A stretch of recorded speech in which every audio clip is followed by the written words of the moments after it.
നമസ്കാരം. പ്രധാന വാർത്തകൾ. ആൺ സുഹൃത്തിന്റെ അതിക്രൂര പീഡനത്തിനിരയായ ചോറ്റാനിക്കരയിലെ പെൺകുട്ടി മരിച്ചു. മരണം ഒരാഴ്ച ജീവന് വേണ്ടി പോരാടിയ ശേഷം. കുണ്ടറയിൽ 11ഉം 13ഉം വയസ്സുള്ള കുട്ടികളെ പീഡിപ്പിച്ച മുത്തച്ഛന് 3 ജീവപര്യന്തം ശിക്ഷ വിധിച്ച് കോടതി.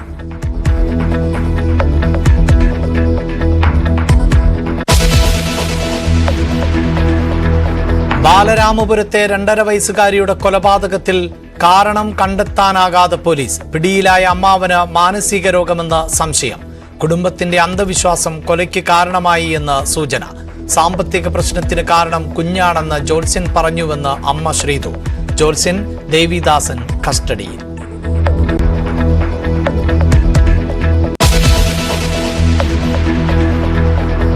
തൃപ്പൂണിത്തുറ ഗ്ലോബൽ പബ്ലിക് സ്കൂൾ വിദ്യാർത്ഥിയുടെ ആത്മഹത്യയിൽ അന്വേഷണം തുടങ്ങി. മകൻ അതിക്രൂരമായ റാഗിങ്ങിന് ഇരയായിട്ടും സ്കൂൾ അധികൃതർ ഇടപെട്ടില്ലെന്ന് കുടുംബം. വിദ്യാർത്ഥിയോ കുടുംബമോ പരാതിപ്പെട്ടിരുന്നില്ലെന്ന് സ്കൂൾ മാനേജ്മെന്റ്. സ്കൂളിലെ CCTV ദൃശ്യങ്ങൾ പോലീസ് പരിശോധിക്കുന്നു.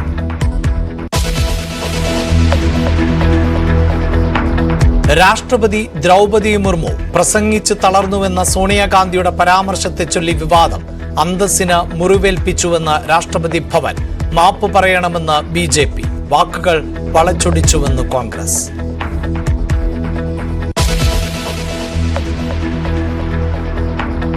രാജ്യത്തെ സാമ്പത്തിക വളർച്ച കുത്തനെ ഇടിഞ്ഞത് സ്ഥിരീകരിച്ച് സാമ്പത്തിക സർവേ റിപ്പോർട്ട്. 4 വർഷത്തിനിടയിലെ ഏറ്റവും കുറഞ്ഞ വളർച്ചാ നിരക്ക്. ആശ്വാസമായി പണപ്പെരുപ്പം കുറഞ്ഞു. നാളത്തെ ബജറ്റിൽ വമ്പൻ പ്രഖ്യാപനങ്ങൾ ഉണ്ടാകുമെന്ന് പ്രധാനമന്ത്രി. രഞ്ജി ട്രോഫിയിൽ കേരളം ക്വാർട്ടർ ഫൈനലിൽ. ബീഹാറിനെ പരാജയപ്പെടുത്തിയത് ഇന്നിംഗ്സിനും 169 റൺസിനും. നോക്കൌട്ട് റൗണ്ടിൽ കേരളം എത്തുന്നത് 6 വർഷത്തിന് ശേഷം. സന്തോഷം പങ്കുവച്ച് ക്യാപ്റ്റൻ സച്ചിൻ ബേബി ന്യൂസ് 18നോട്.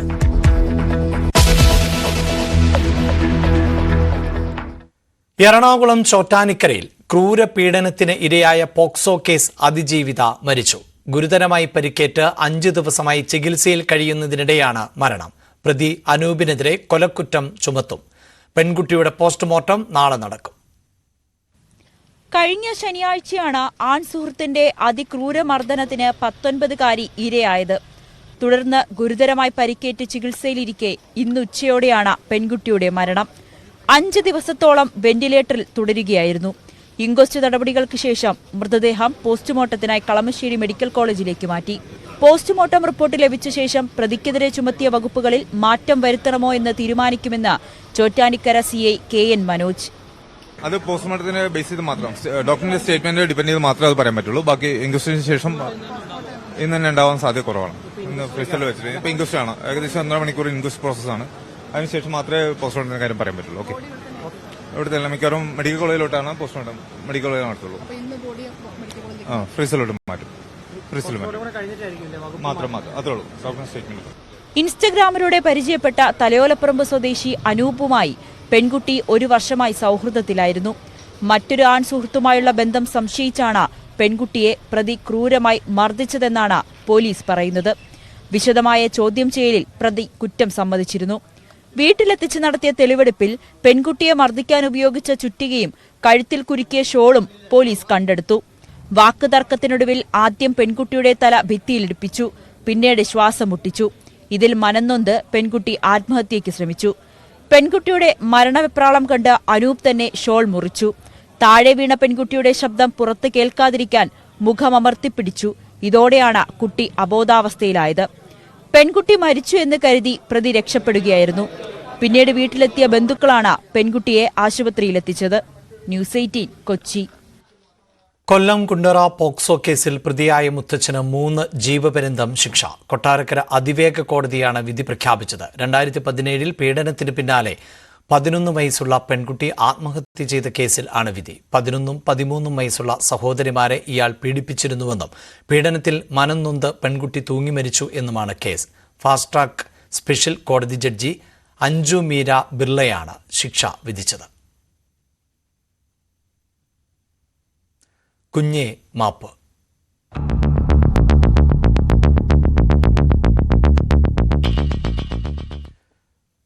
തിരുവനന്തപുരം ബാലരാമപുരത്തെ 2.5 വയസ്സുകാരിയുടെ കൊലപാതകത്തിലേക്ക് നയിച്ച കാരണം കണ്ടെത്താനാകാതെ പോലീസ്. ചോദ്യം ചെയ്യലിൽ പ്രതി മാനസിക സ്ഥിരത പുലർത്തുന്നില്ല എന്ന് പോലീസ് വ്യക്തമാക്കി. അന്ധവിശ്വാസം കൊലപാതകത്തിന് കാരണമായോ എന്ന് വ്യക്തമായിട്ടില്ല. കൂടുതൽ ശാസ്ത്രീയ തെളിവുകൾ ശേഖരിക്കും എന്നാണ് പോലീസ് വ്യക്തമാക്കുന്നത്.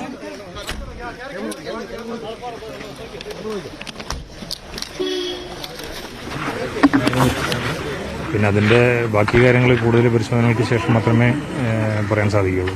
ഇയാൾ മാനസികമായിട്ട് ചെറിയൊരു പ്രോബ്ലമുള്ള ആളും കൂടിയാണ്. അപ്പോൾ അതുകൊണ്ട് കൂടുതൽ കാര്യങ്ങളെക്കുറിച്ച് കൂടുതൽ മനസ്സിലാക്കുകയും കൂടുതൽ എക്സ്പെർട്ടീസിൻ്റെ സഹായം ആവശ്യമുണ്ട്. അപ്പോൾ ഇതുവരെ കിട്ടിയിട്ടുള്ള കാര്യങ്ങൾ മുഴുവൻ വിശദമായിട്ട് അന്വേഷണം നടത്തി അതിലെന്തെങ്കിലും വസ്തുതകളുണ്ടോ അല്ലെങ്കിൽ ഈ പറയുന്ന കാര്യങ്ങളിൽ എന്തെങ്കിലും മാറ്റങ്ങളുണ്ടോ എന്നൊക്കെ നമ്മൾ കൂടുതൽ പരിശോധന ചെയ്തെങ്കിൽ മാത്രമേ അറിയാൻ പറ്റൂ. ഇന്നൊരു ജോലിസിനെ ചോദ്യം ചെയ്യുന്നതുമായി ബന്ധപ്പെട്ട് കൊണ്ടുവന്നിരുന്നു. അദ്ദേഹത്തിന് ഇതുമായി എന്തെങ്കിലും പങ്കുണ്ടോ?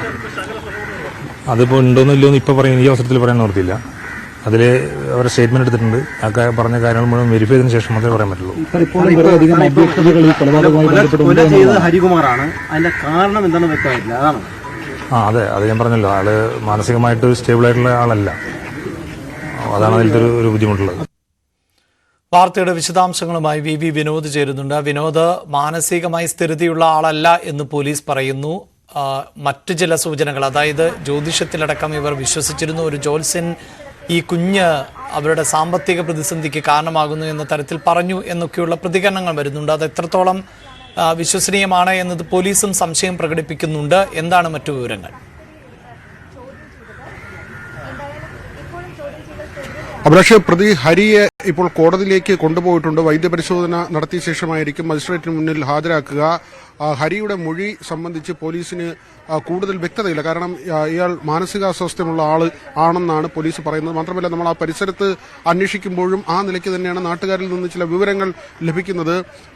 കൃത്യമായി എഴുതാനും വായിക്കാനും പോലും അറിയാത്ത ആൾ എന്ന രീതിയിൽ തന്നെയാണ് പ്രദേശവാസികളും കാര്യങ്ങൾ വിശദീകരിക്കുന്നത്. പക്ഷേ അങ്ങനെയെങ്കിൽ എങ്ങനെയാണ് ഈ വാട്സപ്പ് ചാറ്റൊക്കെ നടന്നത്? അത് സംബന്ധിച്ചുള്ള ചോദ്യത്തിന് പോലീസ് കൃത്യമായ ഒരു ഉത്തരം നൽകുന്നില്ല. അത് ഫോറൻസിക്കിന്റെ പരിശോധന വരേണ്ടതുണ്ട്. അതിനുശേഷം മാത്രമേ അക്കാര്യത്തിലൊരു വ്യക്തത വരൂ എന്ന കാര്യം SP പറയുന്നുണ്ട്. അതോടൊപ്പം തന്നെയാണ് ഈ ജോൾസിനുമായി ബന്ധപ്പെട്ട് ഈ കുടുംബത്തിന്റെ ഇടപാടുകൾ, അതിലും ചില അവ്യക്തതകൾ നിലനിൽക്കുന്നുണ്ട്. ഈ കൊലപാതകത്തിന് ഏതെങ്കിലും തരത്തിൽ പ്രേരണ നൽകിയത്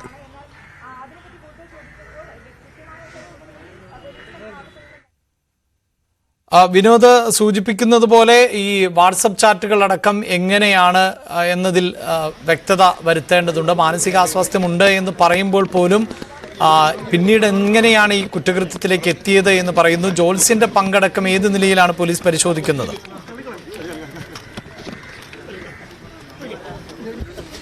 ഇതുവരെ അക്കാര്യത്തിലൊരു സ്ഥിരീകരണം, ജോൾസിന് ഏതെങ്കിലും തരത്തിൽ ഇക്കാര്യത്തിലൊരു പങ്കുണ്ട് അല്ലെങ്കിൽ കൊലപാതകത്തിന് കാരണമാകാവുന്ന തരത്തിലുള്ള ഒരു പ്രേരണയായി പ്രവർത്തിച്ചു എന്ന നിലയ്ക്കൊരു തെളിവ് ലഭിച്ചിട്ടില്ല എന്നതാണ്. നമ്മൾ അത് ആവർത്തിച്ച് SP ചോദിക്കുകയും ചെയ്തിരുന്നു.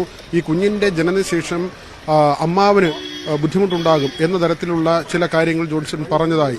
അതുമായി ബന്ധപ്പെട്ട കാര്യങ്ങൾ പരിശോധിക്കേണ്ടതുണ്ട്, ചോദ്യം ചെയ്യേണ്ടതുണ്ട്. ഇപ്പോൾ അക്കാര്യത്തിൽ വ്യക്തതയില്ല എന്നാണ് പറയുന്നത്. SP വാക്കുകൾ പരിശോധിച്ചാൽ അദ്ദേഹം പറയുന്നത് ഈ പ്രതി പിടിയിലായിട്ടുണ്ട്, കുറ്റസമ്മതം നടത്തിയിട്ടുണ്ട്. പക്ഷേ ഈ നൽകുന്ന മൊഴികളിൽ വൈരുദ്ധ്യമുണ്ട്. മാത്രമല്ല, കുട്ടിയുടെ അമ്മ ജോൾസന് 35 ലക്ഷം രൂപ നൽകി എന്ന ഒരു പരാതി ഒരാഴ്ച മുൻപ്, ഈ സംഭവം നടക്കുന്നതിനും ഒരാഴ്ച മുൻപ് ബാലരാമപുരം പോലീസ് സ്റ്റേഷനിലെത്തി പരാതിയായി പറഞ്ഞിരുന്നു. അത് രേഖാമൂലം എഴുതി നൽകിയ ഒരു പരാതി ആയിരുന്നില്ല. ആ തുക, അത്രയും വലിയ തുക നൽകാനുള്ള കഴിവ് ആ കുടുംബത്തിന് ഇല്ല എന്ന് തന്നെയാണ് വിലയിരുത്തുന്നത്. പക്ഷേ സാമ്പത്തിക ഇടപാടുകൾ നടന്നിട്ടുണ്ട്. അക്കാര്യം ജോൾസനും പറയുന്നുണ്ട്. ഇവരുമായി സാമ്പത്തിക ഇടപാടുകൾ നടത്തിയിരുന്നു എന്ന കാര്യം ജോൾസനും പറയുന്നുണ്ട്. പക്ഷേ ഇത്രയും വലിയൊരു തുക അവർ നൽകിയിട്ടില്ല എന്ന കാര്യമാണ് SPയും പറയുന്നത്. അതിന് തെളിവുകൾ ലഭിച്ചിട്ടില്ല. ഈ മോട്ടീവ് എന്താണ്, എന്തിനാണ് ഈ കുഞ്ഞിനെ കൊലപ്പെടുത്തിയത്, അക്കാര്യത്തിൽ ഇതുവരെയും ഒരു വ്യക്തത വന്നിട്ടില്ല. കുറ്റസമ്മതം മൊഴിയായി ലഭിച്ചിട്ടുണ്ട്. പക്ഷേ എന്തിന് കൊലപ്പെടുത്തി എന്നത് സംബന്ധിച്ച് ഇതുവരെ ഒരു വ്യക്തതയും പോലീസിന് ലഭിച്ചിട്ടില്ല. ഇന്ന് റിമാൻഡിൽ പോകുമ്പോൾ സ്വാഭാവികമായും റിമാൻഡ് റിപ്പോർട്ട് ഉണ്ടാകും. ആ റിമാൻഡ് റിപ്പോർട്ടിൽ കാര്യങ്ങൾ കൂടുതൽ വിശദമാക്കുന്നെങ്കിലേ ഉള്ളൂ. അതിൽ പറയുന്ന കാര്യങ്ങൾ നമുക്ക് വൈകാതെ മനസ്സിലാക്കാൻ കഴിയും. അത് കഴിഞ്ഞ് വീണ്ടും കസ്റ്റഡി അപേക്ഷ നൽകി പ്രതിയെ കസ്റ്റഡിയിൽ വാങ്ങേണ്ടതുണ്ട്. അമ്മയെ വിശദമായി ചോദ്യം ചെയ്യേണ്ടതുണ്ട്. അമ്മുമ്മയെ ചോദ്യം ചെയ്യേണ്ടതുണ്ട്. ഇവരുടെ വീട്ടിലും ചില പൂജകളും അത്തരത്തിലുള്ള ചടങ്ങുകളും നടന്നിരുന്നതായ സൂചനകൾ പോലീസിന് ലഭിച്ചു. അത് സ്ഥിരീകരിക്കുകയും ചെയ്തു. അത്തരത്തിലുള്ള ചില കാര്യങ്ങൾ ആ വീട്ടിൽ നടന്നിട്ടുണ്ട്. അതെന്തെങ്കിലും ഇതിന് പ്രേരണയായോ എന്നതടക്കം മറ്റ് ഈ വാട്സപ്പ് ചാറ്റുമായി ബന്ധപ്പെട്ട ചില വിവരങ്ങളുണ്ട്. പക്ഷേ അതൊരു പൂർണ്ണമായും പോലീസിന്റെ ഔദ്യോഗികമായി ഒരു വിവരം വന്നാൽ മാത്രമേ നമുക്കും അത് പൊതുസമൂഹത്തോട് പറയാൻ കഴിയൂ. അതിൽ വ്യക്തത വരേണ്ടതുണ്ട്. ഈ സഹോദരനും സഹോദരിയും നടത്തിയ ചില ചാറ്റുകൾ അത് സംബന്ധിച്ചുള്ള പരിശോധനകൾ നടത്തേണ്ടതുണ്ട്. ഏതായിരുന്നാലും ഇതുവരെയും കൊലപാതകത്തിന് എന്താണ് കാരണമായത് എന്നതിൽ വ്യക്തത വന്നിട്ടില്ല. പക്ഷേ അടുത്ത ദിവസങ്ങളിൽ ഇക്കാര്യത്തിൽ കൂടുതൽ വ്യക്തത വരുമെന്ന് SP പറയുകയും ചെയ്യുന്നു. അഭിലാഷ്, വാർത്തയുടെ വിശദാംശങ്ങളാണ് VV വിനോദ് നൽകിയത്. ദുരൂഹമാണ് ജോത്സ്യൻ ദേവിദാസന്റെ വീടിന് പരിസരത്തെ സാഹചര്യം. നിരന്തരം ഇവിടെ ആളുകൾ വന്നുപോകുന്നുവെന്ന് നാട്ടുകാർ പറയുന്നു.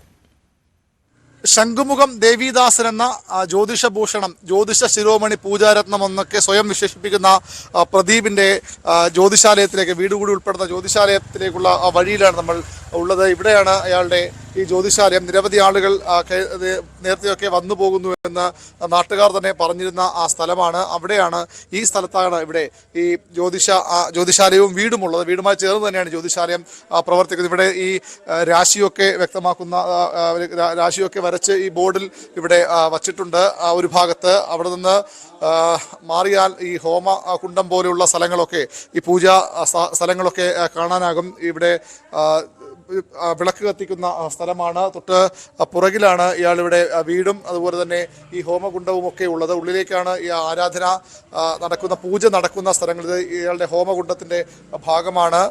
ഈ ഹോമകുണ്ടം ഇവിടെ രാത്രിയിൽ പകലുമൊക്കെ പൂജകൾ നടക്കാറുണ്ടെന്ന് നാട്ടുകാർ പറഞ്ഞു. 10-17 വർഷമായി പ്രദീപ് ഇവിടെ താമസിക്കുന്ന ആളാണ്. നേരത്തെ ഇയാൾ ട്യൂട്ടോറിയൽ കോളേജ് അധ്യാപകനായിരുന്നു. ന്യൂ ട്യൂട്ടോറിയൽ എന്ന് പറഞ്ഞ് ഈ കരിക്കകത്ത് തന്നെയുള്ള ഒരു ട്യൂട്ടോറിയൽ കോളേജിലെ അധ്യാപകനായിരുന്നു. അതിനുശേഷം അതിന് മുമ്പ് മുട്ടക്കച്ചവടവും നടത്തിയിരുന്നു എന്ന് നാട്ടുകാർ പറയുന്നു. ആളിലൊക്കെ വരാറുണ്ടോ ഇവിടെ? വരാറുണ്ട്. ഇതിനു മുമ്പ് ജോലിസിനാവുന്നതിന് മുമ്പ് വേറെ എന്തോ അറിയില്ല, അതിനെപ്പറ്റി അറിയില്ല. എന്താണ് ഈ പ്രദീപിന്റെ ഈ കൊലപാതകത്തിലെ പങ്കെന്ന കാര്യമാണ് ഇനി വ്യക്തമാക്കേണ്ടത്. ഒരു കാര്യം വ്യക്തമാണ്, പോലീസിനെ സംബന്ധിച്ച് കൃത്യമായ സൂചനകൾ ലഭിച്ചിരിക്കുന്നു. ഈ കുടുംബത്തിന്, പ്രത്യേകിച്ചും ശ്രീധുവിനും സഹോദരൻ ഹരികുമാറിനും ഒക്കെ ചില അന്ധവിശ്വാസങ്ങൾ ഉണ്ടായിരുന്നു. അന്ധവിശ്വാസത്തിന്റെ ഭാഗമായി കൂടിയാണോ ഈ കൊലപാതകമെന്ന സംശയമാണ് പോലീസിനുള്ളത്. ശ്രീധു കുറച്ച് ദിവസം മുമ്പ് തലമുണ്ടനം ചെയ്തു, അതും ഈ വിശ്വാസത്തിന്റെ ഭാഗമെന്ന് പറയുന്നത്. ഏതായാലും ഇയാളെ ചോദ്യം ചെയ്യുമ്പോൾ, ഈ പ്രദീപിനെ ചോദ്യം ചെയ്യുമ്പോൾ ഇതിൽ കുറച്ചുകൂടി വ്യക്തത ലഭിക്കുമെന്ന പ്രതീക്ഷയാണ് പോലീസിനുള്ളത്. എറണാകുളത്ത് റാഗിങ്ങിനെ തുടർന്ന് 15കാരൻ ആത്മഹത്യ ചെയ്തുവെന്ന പരാതിയിൽ പോലീസ് അന്വേഷണം ആരംഭിച്ചു. തിരുവാണിയൂർ ഗ്ലോബൽ പബ്ലിക് സ്കൂൾ വിദ്യാർത്ഥി മിഹിർ അഹമ്മദ് ആണ് 2 ആഴ്ച മുമ്പ് ഫ്ളാറ്റിന് മുകളിൽ നിന്ന് ചാടി മരിച്ചത്. കുട്ടി മുമ്പ് പഠിച്ചിരുന്ന ജെംസ് സ്കൂളിലെ വൈസ് പ്രിൻസിപ്പാളിന് എതിരെയും കുടുംബം ആരോപണങ്ങൾ ഉന്നയിക്കുന്നുണ്ട്. സ്കൂളിൽ അതിക്രൂരമായി മിഹിർ റാഗ് ചെയ്യപ്പെട്ടെന്നും സ്കൂൾ അധികൃതർ ഇടപെട്ടില്ലെന്നുമാണ് കുടുംബത്തിന്റെ ആരോപണം. കഴിഞ്ഞ ദിവസം മിഹിറിന്റെ രക്ഷിതാക്കൾ പോലീസിന് കൈമാറിയ പരാതിയിലാണ് ക്രൂരമായ റാഗിങ്ങിനെക്കുറിച്ച് വ്യക്തമാക്കുന്നത്. സ്കൂളിൽ വെച്ചും സ്കൂൾ ബസ്സിൽ വെച്ചും മകൻ അതിക്രൂരമായി പീഡിപ്പിക്കപ്പെട്ടുവെന്നും സംഭവത്തിൽ മുഖ്യമന്ത്രിക്കും DGPക്കും പരാതി നൽകിയിട്ടുണ്ടെന്നും കുടുംബം. എന്നാൽ ആരോപണം വസ്തുതാപരമല്ലെന്നാണ് സ്കൂൾ അധികൃതരുടെ വാദം. സ്കൂളിൽ വെച്ച് റാഗിംഗ് നേരിടേണ്ടി വന്നതായി മിഹിർ അധ്യാപകരോട് പരാതിപ്പെട്ടിട്ടില്ലെന്നും ഒന്നും മറച്ചുവെക്കാനില്ലെന്നും അന്വേഷണവുമായി സഹകരിക്കുമെന്നും സ്കൂൾ അധികൃതർ വ്യക്തമാക്കി. അന്വേഷണത്തിന്റെ ഭാഗമായി സ്കൂളിലെ CCTV ദൃശ്യങ്ങളടക്കം പോലീസ് ശേഖരിച്ചു. കുടുംബം പറയുന്ന സ്കൂളിലെ സമൂഹമാധ്യമ കൂട്ടായ്മയെക്കുറിച്ച് പോലീസ് അന്വേഷിക്കുന്നുണ്ട്. മിഹിറിനെ അപകീർത്തിപ്പെടുത്തുന്ന ചാറ്റുകളുടെ വിശദാംശങ്ങളും പോലീസ് ശേഖരിച്ചു. ഈ മാസം 15-ാം തീയതിയാണ് മിഹിറിനെ ഫ്ളാറ്റിൽ നിന്ന് ചാടി മരിച്ച നിലയിൽ കണ്ടെത്തിയത്. ന്യൂസ് 18 കൊച്ചി. എറണാകുളം മുനമ്പത്ത് വ്യാജ തിരിച്ചറിയൽ കാർഡുമായി താമസിച്ച 27 ബംഗ്ലാദേശികൾ പിടിയിൽ. ഇതര സംസ്ഥാന തൊഴിലാളികൾ എന്ന വ്യാജേന ലേബർ ക്യാമ്പിൽ താമസിച്ചവരാണ് അറസ്റ്റിലായത്. ആലുവ പോലീസും തീവ്രവാദ വിരുദ്ധ സ്ക്വാഡും സംയുക്തമായി നടത്തിയ റെയ്ഡിൽ ആണ് ബംഗ്ലാദേശികൾ പിടിയിലായത്. ക്ലീൻ റൂറൽ എന്ന പേരിൽ കൊച്ചിയിൽ നടന്ന പരിശോധനയിലാണ് ഈ മാസം 15-ന് പെരുമ്പാവൂരിൽ നിന്നും ബംഗ്ലാദേശി യുവതി തസ്ലിമ ബീഗം പിടിയിലാകുന്നത്. തുടർന്ന് നടത്തിയ അന്വേഷണത്തിലാണ് കൂടുതൽ ബംഗ്ലാദേശികൾ അറസ്റ്റിലാകുന്നത്. 50ഓളം പേരെ കസ്റ്റഡിയിലെടുത്ത് നടത്തിയ ചോദ്യം ചെയ്യലിൽ 27 പേർ വ്യാജ ആധാർ രേഖകൾ ഉപയോഗിച്ച് എറണാകുളത്ത് താമസിക്കുന്നവരാണെന്ന് കണ്ടെത്തി. പിടിയിലായവർ 3 മാസം മുതൽ 10 വർഷമായി ഇവിടെ താമസിക്കുന്നുണ്ടെന്ന് വ്യക്തമായതായി ആലുവ റൂറൽ SP വൈഭവ് സക്സേന. 3 മാസം മുതൽ ഏകദേശം കുറേ നാളായിട്ട് മീൻസ് ഒരാൾ 10 വർഷം ഇവിടെ താമസിച്ചിരുന്നു. അതിർത്തി കടന്ന് പശ്ചിമ ബംഗാളിലെത്തി അവിടെ നിന്ന് ഏജന്റ് വഴിയാണ് ഇവർ ആധാർ കാർഡ് തരപ്പെടുത്തിയത്. കേരളത്തിൽ ഇവർക്ക് സഹായം ലഭിക്കുന്നുണ്ടോ എന്നും പോലീസ് അന്വേഷിക്കും. സൂചിപ്പിക്കുന്നുണ്ട്. കേരളത്തിൽ ജോലി ചെയ്താൽ സാമ്പത്തികമായി വലിയ ലാഭമുണ്ടാക്കാമെന്ന് കരുതിയാണ് എത്തിയതെന്നാണ് പിടിയിലായ ബംഗ്ലാദേശികൾ പോലീസിന് നൽകിയ മൊഴി. ഇവരെ നാട് കടത്തുന്നതടക്കമുള്ള കാര്യങ്ങൾ സർക്കാരുമായി ആലോചിച്ച ശേഷം തീരുമാനിക്കുമെന്ന് SP അറിയിച്ചു. ന്യൂസ് 18 കൊച്ചി. മുണ്ടക്കൈ ചൂരൽമല ഉരുൾപൊട്ടൽ ദുരന്തബാധിതരുടെ വായ്പ എഴുതിത്തള്ളുന്നതിൽ തീരുമാനം അറിയിക്കണമെന്ന് കേന്ദ്ര സർക്കാരിനോട് ഹൈക്കോടതി ഡിവിഷൻ ബെഞ്ചിന്റേതാണ് നിർദ്ദേശം. ഹൈക്കോടതി സ്വമേധയാ സ്വീകരിച്ച ഹർജി പരിഗണിച്ചപ്പോഴായിരുന്നു ഈ നിർദ്ദേശം നൽകിയത്. ദുരന്തബാധിതരുടെ പുനരധിവാസവുമായി ബന്ധപ്പെട്ട കണക്കുകൾ സംസ്ഥാന സർക്കാർ നേരത്തെ വിശദമാക്കിയിരുന്നു. ജസ്റ്റിസ് ജയശങ്കർ നമ്പ്യാർ, ജസ്റ്റിസ് ഈശ്വരൻ എന്നിവർ ഉൾപ്പെട്ട ഡിവിഷൻ ബെഞ്ചാണ് കേസ് പരിഗണിച്ചത്. വിഴിഞ്ഞത്ത് KSRTC ബസ്സിൽ യാത്ര ചെയ്യവേ തല പോസ്റ്റിൽ ഇടിച്ച ഒരാൾ മരിച്ചു. പുളിങ്കുടി സ്വദേശി വെഞ്ചിലാസ് ആണ് മരിച്ചത്. കൊല്ലങ്കോട് സ്വദേശി റോബർട്ടിന് പരിക്കേറ്റു. തലയ്ക്ക് പരിക്ക് പറ്റിയ ഇയാളെ വിഴിഞ്ഞം സാമൂഹിക ആരോഗ്യ കേന്ദ്രത്തിലേക്ക് മാറ്റിയിരിക്കുകയാണ്. ഇടുക്കി കൈലാസപ്പാറയിലെ ഭൂമി കയ്യേറ്റത്തിൽ റവന്യൂ വകുപ്പ് നടപടികൾ ആരംഭിച്ചു. നിർമ്മാണം നിർത്തിവെക്കാൻ സ്റ്റോപ്പ് മെമ്മോ നൽകി. ഭൂമി അളന്ന് തിട്ടപ്പെടുത്തിയ ശേഷം റിപ്പോർട്ട് കളക്ടർക്കും സമർപ്പിക്കും. നിർമ്മാണ പ്രവർത്തനം നടത്തിയ വ്യക്തികളോട് ഉടമസ്ഥാവകാശം തെളിയിക്കുന്ന രേഖകൾ ഹാജരാക്കാനും നിർദ്ദേശം നൽകിയിട്ടുണ്ട്. ന്യൂസ് 18 വാർത്തയെ തുടർന്നാണ് നടപടി.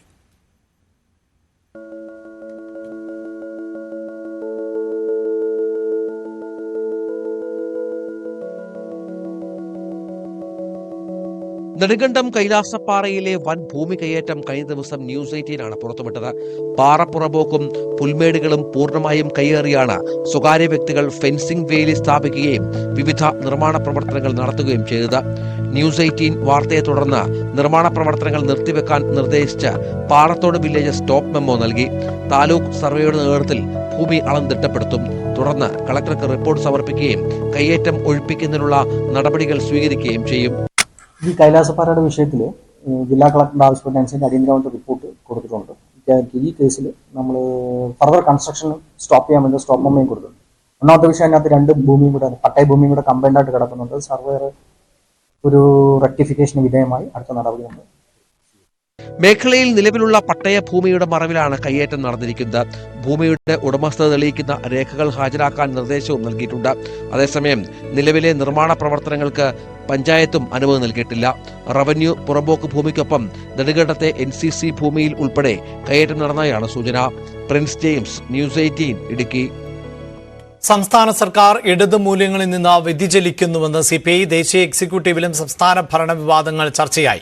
ബ്രൂവറി പ്ലാന്റിന് അനുമതി നൽകിയത് നയവ്യതിയാനത്തിന് ഉദാഹരണമാണ്. സർക്കാരിന് ഇടതു മൂല്യങ്ങളിൽ നിന്ന് വ്യതിയാനം ഉണ്ട് എന്ന് സംസ്ഥാന സെക്രട്ടറി ബിനോയ് വിശ്വം യോഗത്തിൽ പറഞ്ഞു.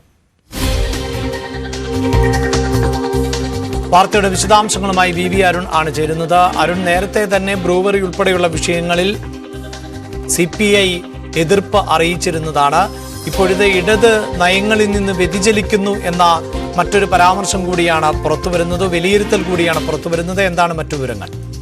അഭിലാഷ്, ബ്രൂവറി വിഷയത്തിൽ സർക്കാരിപ്പോൾ ഏറ്റവും വലിയ വെല്ലുവിളി CPIയുടെ ഘടകകക്ഷി CPIയുടെ എതിർപ്പാണ്. RJDയും എതിർപ്പ് അറിയിച്ചിട്ടുണ്ട്. പക്ഷേ RJDയേക്കാൾ CPI എന്ന പ്രധാനപ്പെട്ട ഘടകകക്ഷിയുടെ എതിർപ്പാണ് CPMനെ കുഴയ്ക്കുന്നത്. ഇപ്പോൾ CPM എങ്ങനെയെങ്കിലും ഉപേക്ഷ ചർച്ചയുടെയെങ്കിലും CPIയെ തണുപ്പിക്കാൻ ശ്രമിക്കുമ്പോൾ, അനുനയിപ്പിക്കാൻ ശ്രമിക്കുമ്പോൾ അവർ വിഷയം വിടാതെ ഏറ്റെടുക്കുകയാണ്. ഇന്നലെ വിശാഖപട്ടണം സമാപിച്ച CPIയുടെ ദേശീയ എക്സിക്യൂട്ടീവ് യോഗത്തിലും ഈ വിഷയം അവർ ചർച്ചയാക്കി. കേരളത്തിലെ LDF സർക്കാർ ഇടതു മൂല്യങ്ങളിൽ നിന്ന് വ്യതിചലിക്കുന്നുവെന്ന് ആദ്യം പറഞ്ഞത് ദേശീയ എക്സിക്യൂട്ടീവ് അംഗം K പ്രകാശ് ബാബുവാണ്. അതിന് ഉദാഹരണം അദ്ദേഹം ചൂണ്ടിക്കാട്ടിയത് മദ്യനിർമ്മാണ പ്ലാന്റ് അനുമതിയെയാണ്. ഇത് ഇടതു മൂല്യങ്ങൾക്ക് ചേർന്നതല്ല, ഇടതു നയങ്ങൾക്ക് ചേർന്നതല്ല. പാരിസ്ഥിതിക വിഷയങ്ങളിൽ ഇടതു മുന്നണിയുടെ, ഇടതു സർക്കാരിന്റെ നയങ്ങൾക്ക് ഘടകവിരുദ്ധമാണ് ഈ സമീപനം എന്ന വിമർശനമാണ് K പ്രകാശ് ബാബു ഉന്നയിച്ചത്. ബിനോയ് വിശ്വവും CPIയുടെ സംസ്ഥാന സെക്രട്ടറി കൂടിയായ ബിനോയ് വിശ്വവും ഈ വിഷയത്തിൽ സംസ്ഥാന സർക്കാരിന്റെ ഈ വിഷയം പറയാതെ അദ്ദേഹം സംസ്ഥാന സർക്കാരിന്റെ ഇടതു മൂല്യങ്ങളും നയവ്യതിയാനം ചൂണ്ടിക്കാട്ടിയാണ് ഈ യോഗത്തിൽ സംസാരിച്ചത്. സർക്കാരിന് ഇടതു മൂല്യങ്ങളിൽ നിന്ന് വ്യതിയാനം ഉണ്ടാകുന്നുവെന്ന് ബിനോയ് വിശ്വം പറഞ്ഞു. KP രാജേന്ദ്രൻ, ATUCയുടെ സംസ്ഥാന ജനറൽ സെക്രട്ടറിയുടെ KP രാജേന്ദ്രനും സർക്കാരിന്റെ നയ വ്യതിയാനത്തിൽ അമർഷം പ്രകടിപ്പിച്ചു. അദ്ദേഹം പറഞ്ഞത് ഈ പങ്കാളിത്ത പെൻഷൻ പിൻവലിക്കാത്ത ഉൾപ്പെടെ വിഷയങ്ങൾ ചൂണ്ടിക്കാട്ടിയാണ് സർക്കാർ ഇടതു മൂല്യങ്ങളിൽ നിന്ന് വ്യതിചലിച്ചു പോകുന്നു എന്ന വിമർശനം KP രാജേന്ദ്രനും മുന്നോട്ട് വച്ചത്. അങ്ങനെ സംസ്ഥാനത്തെ 3 പ്രധാനപ്പെട്ട നേതാക്കളാണ് തങ്ങൾ കൂടി ഉൾപ്പെട്ട സർക്കാർ ഇടതു നയങ്ങളിൽ നിന്ന് വ്യതിചലിച്ചു പോകുന്നു, അതിന്റെ ഉദാഹരണമായി ബ്രൂവറി ഉൾപ്പെടെ ചൂണ്ടിക്കാട്ടിയത്. അഭിലാഷ്. യെസ്, അതായത് ബ്രൂവറി ഉൾപ്പെടെയുള്ള വിഷയങ്ങൾ വലിയ തോതിൽ സർക്കാരിന് തലവേദനയാകുന്നു, CPM-ന് വലിയ വെല്ലുവിളിയാകുന്നു എന്ന് പറയുമ്പോൾ തന്നെ ഇടത് നയത്തിൽ നിന്നുള്ള വ്യതിചലനം എന്നത് കഴിഞ്ഞ ദിവസം നമുക്കറിയാം ജി സുധാകരനെ പോലെയുള്ളവർ സർക്കാരിനെ കുറിച്ചൊരു മതിപ്പുമില്ല എന്ന് പറയുന്ന ഒരു സാഹചര്യം കൂടി ഉണ്ടാകുന്നു. മുന്നണിക്കകത്ത് തന്നെ അസ്വാരസ്യങ്ങൾ കൂടി ഉണ്ടാകുന്നുണ്ട് സർക്കാരിന്റെ മുഴുവൻ പ്രവർത്തനങ്ങളിലും എന്നുകൂടിയാണോ CPI-യുടെ ഇത്തരം വിലയിരുത്തലുകളിലൂടെ മനസ്സിലാക്കേണ്ടത്? അസ്വാരസ്യങ്ങൾക്ക് അപ്പുറത്ത് CPM ചെയ്യുന്ന പല കാര്യങ്ങളോടുമുള്ള വിയോജിപ്പാണ് ഇപ്പോൾ പ്രകടമാക്കുന്നത്. അതായത് സ്വാഭാവികമായും പല രംഗങ്ങളിലും സർക്കാർ വികസന കാര്യം പറഞ്ഞ് മുന്നോട്ട് പോകുമ്പോഴും അവിടെയൊക്കെ ഒരു ഇടത് സർക്കാർ സ്വീകരിക്കേണ്ട നയസമീപനമുണ്ട്, ഇടത് മൂല്യങ്ങളുണ്ട്. പൊതുവിൽ ഇടത് മുന്നണി സർക്കാർ ഉയർത്തിപ്പിടിക്കുന്ന മൂല്യങ്ങളുണ്ട്. അതിൽ നിന്നൊക്കെ വ്യതിചരിച്ചു പോകുന്നു. അതിൻ്റെ ഉദാഹരണമായാണ് CPI ഈ വിഷയം ബ്രൂവറി വിഷയത്തെ ചൂണ്ടിക്കാട്ടുന്നത്. പങ്കാളിത്ത പെൻഷൻ പിൻവലിക്കണമെന്ന ആവശ്യവുമായി ജോയിന്റ് കൗൺസിൽ അടക്കമുള്ള CPI-യുടെ സർവീസ് അടക്കം വലിയ സമരരംഗത്താണ് കേരളത്തിൽ. അത് സ്റ്റാറ്റ്യൂട്ടറി പെൻഷൻ സർക്കാർ ആലോചിക്കുന്നത് പറയുമ്പോഴും അതിലേക്ക് കടക്കാൻ സർക്കാർ ഇതുവരെയും കഴിഞ്ഞിട്ടുള്ള 8.5 വർഷം പിന്നിടുമ്പോഴും അതിലേക്ക് സർക്കാർ തിരികെ പോകാനുള്ള നയപരമായ തീരുമാനം കൈക്കൊള്ളാനാകുന്നില്ല. അങ്ങനെ പല വിഷയങ്ങളുണ്ട്. CPI-ക്ക് CPM-ന്റെ ഇപ്പോഴത്തെ ഈ സർക്കാരിൻ്റെ CPI കൂടി ഉൾപ്പെട്ട സർക്കാരിൻ്റെ നയസമീപനങ്ങൾ അതിനെതിരെയുള്ള ഒരു വിമർശനമാണ് ഇപ്പോൾ പാർട്ടി ദേശീയ എക്സിക്യൂട്ടീവ് അവർ ഉന്നയിക്കുന്നത്. ഒരുപക്ഷെ പുറത്തവർ ആ രീതിയിൽ വിമർശനാത്മകമായ സ്വരം CPM-നെതിരെ ഈ രീതിയിൽ പറയാനിടയില്ല. പക്ഷേ ഈ പങ്കാളിത്ത പെൻഷനുമായി ബന്ധപ്പെട്ട ജോയിന്റ് കൗൺസിലിന്റെ യോഗത്തിലും തൊഴിലാളി സംഘടനകൾ നടത്തിയ മാർച്ചിലും ATUC-യുടെ 10,000-കണക്കിന് പേര് പങ്കെടുപ്പിച്ചുകൊണ്ടുള്ള മാർച്ചൊക്കെ ദിവസം നടന്നു. അതിലുമൊക്കെ സർക്കാരിൻ്റെ പല വിഷയങ്ങളിൽ വിമർശനം ഉന്നയിച്ചിരുന്നു. ഇത്ര കടുത്ത വിമർശനം ആ രീതിയിൽ അവർ ഉന്നയിക്കുന്നില്ല. ഏതായാലും CPM-ന്റെ ഇപ്പോഴത്തെ പോക്കിൽ CPM നയിക്കുന്ന ഇടതു മുന്നണിയുടെ ഇപ്പോഴത്തെ നയസമീപനങ്ങളിലെ വ്യതിചലനങ്ങളിൽ കടുത്ത അതൃപ്തി CPI-ക്ക് ഉണ്ടെന്ന് വ്യക്തമാക്കുന്നതാണ് നേതാക്കളുടെ ഈ പരാമർശങ്ങൾ. വാർത്തയുടെ വിശദാംശങ്ങളാണ് VV അരുൺ നൽകിയത്. രാജ്യത്തെ സാമ്പത്തിക വളർച്ചാ നിരക്കിൽ കുത്തനെ ഇടിവ്. നടപ്പ് സാമ്പത്തിക വർഷം 6.4% വളർച്ച കൈവരിച്ചത്. 4 വർഷത്തിനിടയിലെ ഏറ്റവും കുറഞ്ഞ വളർച്ചാ നിരക്കാണിത്. മുൻ വർഷങ്ങളിൽ 8% വരെ രേഖപ്പെടുത്തിയ വളർച്ചാ നിരക്കാണ് കുത്തനെ ഇടിഞ്ഞത്. വരുന്ന സാമ്പത്തിക വർഷം രാജ്യം 6.8% വരെ വളർച്ച നേടുമെന്ന് പാർലമെന്റിൽ അവതരിപ്പിച്ച സാമ്പത്തിക സർവേ റിപ്പോർട്ടിൽ പറയുന്നുണ്ട്. പണപ്പെരുപ്പ നിരക്ക് 4.6% കുറയ്ക്കാനായി എന്നും റിപ്പോർട്ടിൽ പറയുന്നു. രാജ്യം അതിവേഗം വികസന പാതയിലൂടെ മുന്നേറുകയാണ് എന്ന് രാഷ്ട്രപതി ദ്രൗപദി മുർമുവും പ്രധാനമന്ത്രി നരേന്ദ്രമോദിയും. പാർലമെന്റിന്റെ ബജറ്റ് സമ്മേളനത്തിന് തുടക്കമായി സാമ്പത്തിക സർവേ റിപ്പോർട്ട് സഭയിൽ വയ്ക്കുകയും ചെയ്തു. ലക്ഷ്യം വികസിത ഭാരതം. എല്ലാ മേഖലയിലെയും വികസനം ഉറപ്പാക്കും.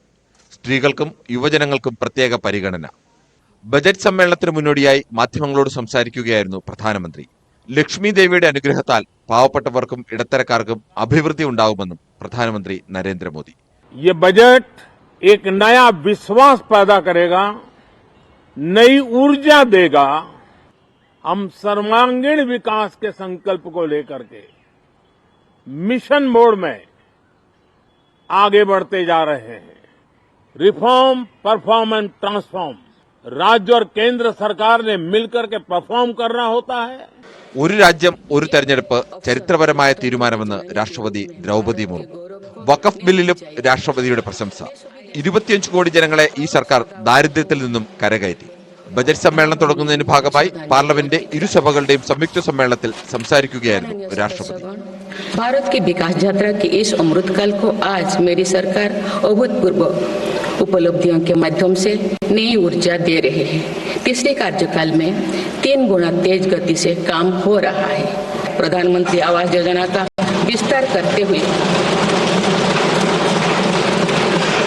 3 करोड़ अतिरिक्त परिवारों को नए घर देने का निर्णय लिया गया है. इसके लिए 5,36,000 करोड़ रुपया खर्च किए जाने की योजना है. ബജറ്റ് സമ്മേളനത്തിനായി പാർലമെന്റിലെത്തിയ രാഷ്ട്രപതിയെ പ്രധാനമന്ത്രിയും ഉപരാഷ്ട്രപതിയും ചേർന്ന് സ്വീകരിച്ചു. प्रक्रिया इस देश की संवैधानिक व्यवस्था और ये देखिए राष्ट्रपति का स्वागत करने के लिए प्रधानमंत्री नरेंद्र मोदी, उपराष्ट्रपति जगदीप धनखड़. 2 ഘട്ടങ്ങളായി ഏപ്രിൽ 4 വരെ നീളുന്ന ബജറ്റ് സമ്മേളനത്തിന്റെ ആദ്യഘട്ടം ഫെബ്രുവരി 13 വരെയാണ്. ധനമന്ത്രി എന്ന നിലയിൽ നിർമ്മല സീതാരാമന്റെ തുടർച്ചയായ 8ാമത്തെ ബജറ്റ് നാളെ അവതരിപ്പിക്കും. National desk, news 18. ആദായ നികുതി സംവിധാനത്തിൽ പൊളിച്ചെഴുത്തൽ ഉണ്ടാകുമോ എന്നതാണ് നാളെ പാർലമെന്റിൽ അവതരിപ്പിക്കാൻ പോകുന്ന കേന്ദ്ര ബജറ്റിന്റെ ആകാംക്ഷ. 10 ലക്ഷം വരെ വാർഷിക വരുമാനം ഉള്ളവർക്ക് ആദായ നികുതി ഒഴിവാക്കിയേക്കും എന്ന സുപ്രധാന പ്രഖ്യാപനം ബജറ്റിൽ ഉണ്ടാകുമെന്നാണ് പ്രതീക്ഷിക്കുന്നത്. സാമ്പത്തിക രംഗം പ്രതീക്ഷിത വളർച്ച കൈവരിക്കാത്ത സാഹചര്യത്തിൽ ഇടത്തരക്കാരുടെ ധനവിനിയോഗം വർദ്ധിപ്പിക്കാനുള്ള മറ്റു നിർദ്ദേശങ്ങളും ബജറ്റിൽ ഉണ്ടാകും. പുതിയ നികുതി വ്യവസ്ഥ തെരഞ്ഞെടുത്തവരിൽ 7.5 ലക്ഷം രൂപ വരെ വാർഷിക വരുമാനമുള്ളവർക്ക് നിലവിൽ ആദായ നികുതിയില്ല. ഇത് 2.5 ലക്ഷം രൂപ വർദ്ധിപ്പിച്ച് 10 ലക്ഷം രൂപ വരെ വാർഷിക വരുമാനമുള്ളവരെ ഇനി മുതൽ ആദായ നികുതി പരിധിയിൽ നിന്നും ഒഴിവാക്കുന്നതാണ് പരിഗണിക്കുന്നത്. നികുതി അടയ്ക്കേണ്ടതില്ലെങ്കിലും വാർഷിക വരുമാനം 3 ലക്ഷം രൂപ വരെയുള്ളവർ ആദായ നികുതി റിട്ടേൺ സമർപ്പിക്കണം. ഇതിന്റെ പരിധി 5 ലക്ഷം രൂപയായി വർദ്ധിപ്പിക്കുന്നതും ബജറ്റിൽ പരിഗണിക്കാനാണ് സാധ്യത. അതായത് വാർഷിക വരുമാനം 5 ലക്ഷം രൂപ വരെയുള്ളവർ ഇനി മുതൽ റിട്ടേൺ പോലും സമർപ്പിക്കേണ്ടതില്ല. 5 ലക്ഷത്തിനും 20 ലക്ഷത്തിനും ഇടയിൽ വാർഷിക വരുമാനമുള്ളവർക്ക് 25% ടാക്സ് സ്ലാബ് അവതരിപ്പിക്കുന്നതും ആലോചനയിലുണ്ടെന്നാണ് സൂചന. കഴിഞ്ഞ ബജറ്റിൽ പുതിയ നികുതി ഘടന തെരഞ്ഞെടുത്തവർക്കാണ് കൂടുതൽ ഇളവുകൾ പ്രഖ്യാപിച്ചത്. ഇത്തവണയും അത് പ്രതീക്ഷിക്കാം. പുതിയ നികുതി വ്യവസ്ഥയിൽ കൂടുതൽ ഇളവുകൾ നൽകി പഴയ നികുതി വ്യവസ്ഥയെ അപ്രധാനമാക്കാനാണ് സർക്കാർ നീക്കമെന്നാണ് സൂചന. പുതിയ നികുതി വ്യവസ്ഥ ആകർഷകമായതോടെ കഴിഞ്ഞ സാമ്പത്തിക വർഷം 73% നികുതിദായകരും പുതിയ രീതിയിലേക്ക് മാറിയിരുന്നു. സ്റ്റാൻഡേർഡ് ഡിഡക്ഷൻ 75,000 രൂപയിൽ നിന്നും 1 ലക്ഷം രൂപയായി ഉയർത്തുന്നതും ആലോചനയിലുണ്ട്. ATC ആനുകൂല്യം പുതിയ നികുതി വ്യവസ്ഥ തെരഞ്ഞെടുത്തവർക്കും അനുവദിച്ചേക്കാം. ഇടത്തരക്കാരിലേക്ക് കൂടുതൽ പണം എത്തിക്കുക, അതുവഴി പണവിനിയോഗം വർദ്ധിപ്പിക്കുക എന്നതാണ് കേന്ദ്ര സർക്കാർ ലക്ഷ്യമിടുന്നതെന്നാണ് സൂചന. പ്രതീക്ഷിത സാമ്പത്തിക വളർച്ച കൈവരിക്കാത്തതിന്റെ കാരണം ഇടത്തരക്കാരിൽ പണം എത്താത്തതുകൊണ്ടെന്നാണ് സാമ്പത്തിക വിദഗ്ധരുടെ വിലയിരുത്തൽ. ഇതിനുള്ള പരിഹാരമായിട്ടാണ് നികുതി ഘടനയിലെ ഈ വലിയ മാറ്റം കേന്ദ്രം പരിഗണിക്കുന്നത്. News desk, news 18. രാഷ്ട്രപതിയുടെ പ്രസംഗത്തെക്കുറിച്ച് കഷ്ടം എന്ന കോൺഗ്രസ് നേതാവ് സോണിയാഗാന്ധിയുടെ പരാമർശം വിവാദത്തിൽ. രാഷ്ട്രപതിയുടെ അന്തസ്സിന് മുറിവേൽപ്പിക്കുന്ന പരാമർശമെന്ന് രാഷ്ട്രപതി ഭവൻ പ്രതികരിച്ചു. മാപ്പ് പറയണമെന്ന് BJP ആവശ്യപ്പെട്ടപ്പോൾ വാക്കുകൾ വളച്ചൊടിച്ചുവെന്നായിരുന്നു കോൺഗ്രസിന്റെ മറുപടി. രാഷ്ട്രപതിയുടെ പ്രസംഗത്തെക്കുറിച്ചായിരുന്നു പാർലമെന്റ് മന്ദിരത്തിന് പുറത്തുവച്ച് മാധ്യമങ്ങളുടെ ചോദ്യം. പ്രസംഗത്തിന്റെ അവസാനമായപ്പോഴേക്കും രാഷ്ട്രപതി വല്ലാതെ തളർന്നിരുന്നു. അവർക്ക് സംസാരിക്കാൻ പ്രയാസമായിരുന്നു. കഷ്ടം, ഇതായിരുന്നു സോണിയാഗാന്ധിയുടെ മറുപടി.